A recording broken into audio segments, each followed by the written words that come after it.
प्रधानमंत्री गृहमंत्री 29 तारीख पहुँचे मध्याह्न पहुँचे एवं प्रधानमंत्री 4:15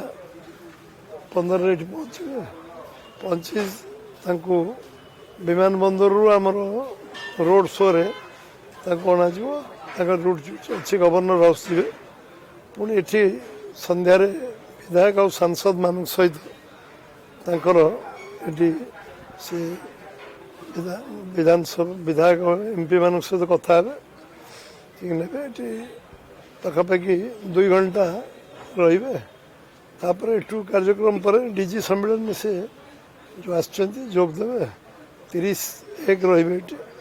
1 तारीख दिन बैठक पर से फेरबे ये त्रिपाठी कार्यालय जो बैठक हम आम कुशाबाबू ठाकरे से जो आम भवन हम व्यवस्था ये समस्त तो आलोचना चर्चा कर फेरबे जो विधायक सांसद सहित आलोचना करेंगे से जो एजेंडा करके आसवे जो जहाँ भाविक आसवे करेंगे गृहमंत्री कार्यक्रम डीजी कॉन्फ्रेंस से रही तो पार्टी कार्यक्रम किसी चूड़ांत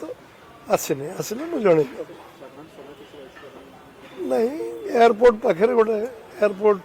पाखे जो जो मैंने संबर्धना जो मैंने स्वागत करेंगे उद्देश्य से 2 शब्द कह संगठन कार्यक्रम एमएलए एमपी आम ये जो मान से चाहिए कथा विधायक सांसद निश्चय रही आ जो मान सब कथा चाहिए कथा।